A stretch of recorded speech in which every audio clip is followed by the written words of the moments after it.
This is my review of Suicide Squad. I found the movie overall to be good, in which I mean that it was really fun but also very flawed. The main problem with the movie overall is definitely the editing, and what makes that even worse is that that's exactly what the problem with Batman vs Superman was as well.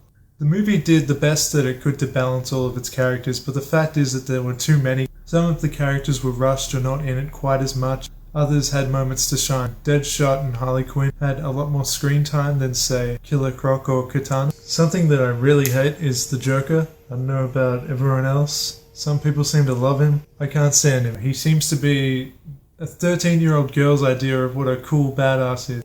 My main problem with the Joker is that he's too romantic, kind of. He's supposed to be abusive and really horrible. But in Suicide Squad, he comes across as romantic. He cares about her. He tries to help her. I'm talking about specifically with Harley Quinn, of course, which is fine. It's a different take, but I just find it a lot less interesting. The Joker shouldn't be obsessed with Harley Quinn.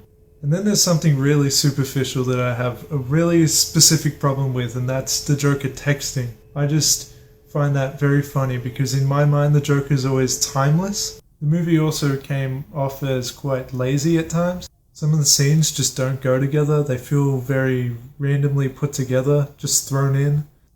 I found myself being not sure of how important some of the scenes were supposed to be, some of the fights and stuff. And by the climax of the movie, I was just kind of like, oh, this is the part that's supposed to be important. It was a little bit unbalanced in that kind of way. The movie was full of very cool visual imagery, I'll give it that. The action scenes were impressive, and that's where the movie really shines. But what really brings the movie down is the writing and the editing. Some of the jokes and lines really fell flat, didn't quite work. The villain and main plot were very generic, and the movie resulted in another blue laser light kind of thing in the sky, and we've seen that about 1,000 times. And it really has you wondering, like, where's the Flash, where's Batman and stuff? Shouldn't they be helping? Much of the praise of this movie is going to Margot Robbie's Harley Quinn, and I'm gonna be, like, the first to say that I'm actually not a fan of her. I don't buy her as a crazy person. There's that moment in the trailer where she says something like, the voices are telling me to escape and kill everyone, and I just don't buy that she's a crazy person. She did an okay job, acting-wise, but I wasn't personally a fan. I thought Will Smith's Deadshot was the best part of the movie. He was very likable and cool. I found El Diablo to be very cliché.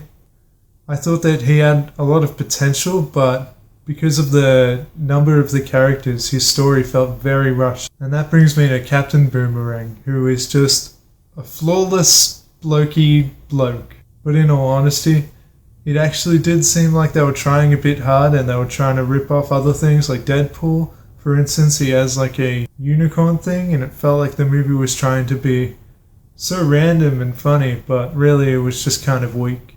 The movie sometimes felt like it was not as cool as it thought it was, but that wasn't always a bad thing because it wasn't afraid to be a bit more fun and not take itself so seriously. Something that comic book movies have been doing much better lately, of being comic accurate and not being afraid to be a bit out there and more colourful.